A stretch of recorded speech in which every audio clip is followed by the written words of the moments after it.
I'm Gerhard Elfers. Welcome to the programme. Israel's Prime Minister Benjamin Netanyahu's office has announced the temporary opening of a border crossing to allow aid into Gaza. The opening of the Erez Crossing into the Palestinian territories north was among several steps approved by Israel's cabinet to increase the flow of humanitarian assistance. The news was welcomed in Washington, where President Joe Biden had earlier told Netanyahu in a phone call that further US support for Israel's war in Gaza depended on such steps. Biden also said Israel must take more action to prevent civilian deaths. Relations between the two allies have soured since Monday's killing of 7 aid workers in an Israeli airstrike in Gaza. Speaking at a NATO meeting in Brussels, US Secretary of State Antony Blinken called on Israel to do more to protect civilians and allow access to humanitarian aid.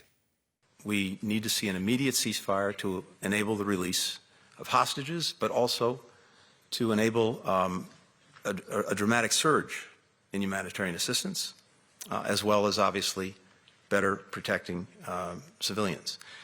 Now, as I said, the President and the Prime Minister just spoke, but it's our expectation that Israel will and certainly should announce concrete, specific, measurable steps that it will take and take as soon as possible to make sure that there can be an effective surge in assistance, that it can be sustained, and that humanitarian workers and civilians are better protected.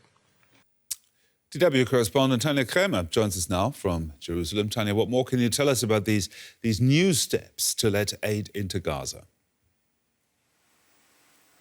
Well, as you said, this announcement by the Israeli cabinet came after this phone call between US President Joe Biden and Prime Minister Benjamin Netanyahu. And I think the most significant, as you said, is the reopening, at least for some time, of the Erez Crossing. That is a crossing in the north that has been in the past used by humanitarian workers, but also by journalists. We went through there going into Gaza, diplomats and also Palestinian patients going out from Gaza. This is significant because when you cross the Erez Crossing, it takes by car about 10 minutes to reach the outskirts of Gaza City, passing the town of Beit Hanun. And of course, right now we're expecting that the infrastructure and roads are heavily damaged, but this will have to be taken care of, and it would help those aid convoys. Aid organizations have said, they rarely go into the north of Gaza because of various reasons. They could be now reaching the area much faster, and that is very important because especially in northern Gaza, the situation is critical for the people that have remained there. In addition to that, the cabinet announced that more humanitarian aid would be going through the Ashdod port, the Israeli port, which is also close in close proximity by road to the Erez Crossing in the north of Gaza, and also that more humanitarian aid would be coordinated through Jordan via the land route and then going through Kerem Shalom. Now, this, of course, looks, first of all, good on paper. Now, of course, it needs to be seen, how much this will actually increase the aid and delivery also of commercial goods going into Gaza in the coming days. This followed Biden's call with Netanyahu, in which Biden also called for an immediate ceasefire. Will Israel listen to that? Well, I think, it's a bit in the wording, and I think we've seen here in this call, we understand from American officials that US President Joe Biden was very upset what happened to the aid workers of the World Central Kitchen, in the tone and as indicating that there could be a change in a US policy with respect to Gaza, as was written in the readout of this call. It will be determined, it said, quote, by the assessment of Israel's immediate action on these steps. And we heard also US Secretary Blinken before, they made it clear there need to be specific and concrete and measurable steps for the civilian population, but also to protect the aid workers working in Gaza, in addition to calling for an immediate ceasefire and to come to a conclusion in these hostage talks. We'll have to wait and see if this will have any impact. Our correspondent Tania Kraemer there reporting from Jerusalem. Thank you, Tania. Now let's bring in Joost Hiltermann. He's the Middle East Program Director at the International Crisis Group, and he joins us from Brussels. Joost, more aid to come to Gaza. Are you optimistic, or is it just good on paper? Well, I'm optimistic that, in fact, more aid will come to Gaza, but I'm not optimistic in the sense that it's still way too little. Gaza is facing and is already undergoing, in parts, famine.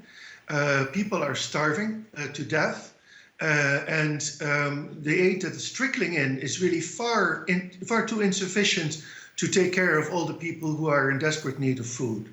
So, yes, it's a step forward, but it's really not enough.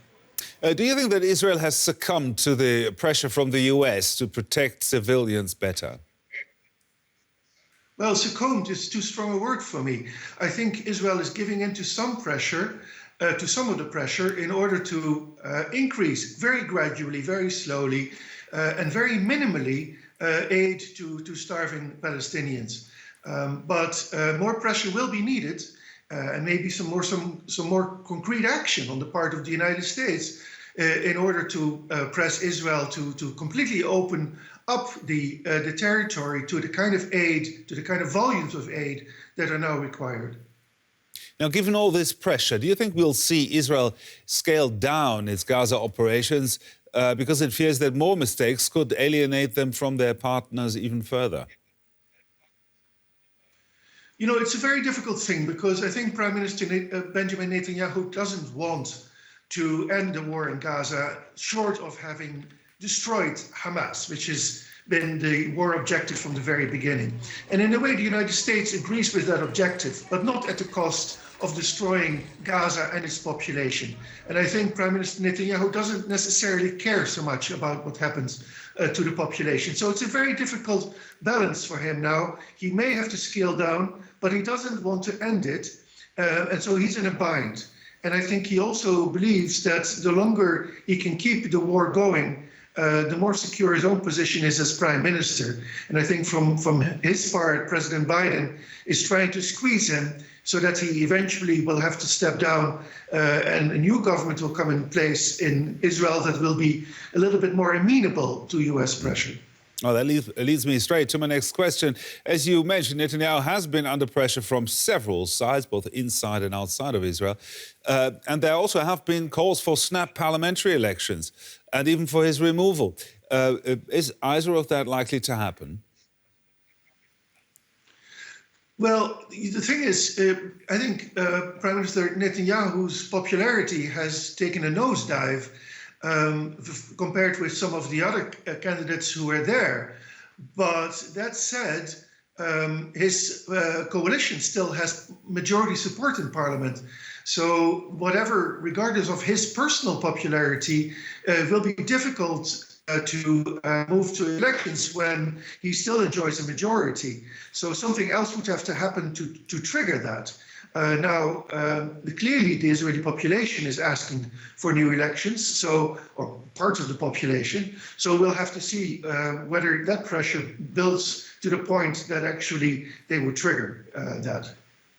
Joost Hiltermann there, the Middle East Program Director at the International Crisis Group. Thank you very much for sharing your expertise with us. Thank you.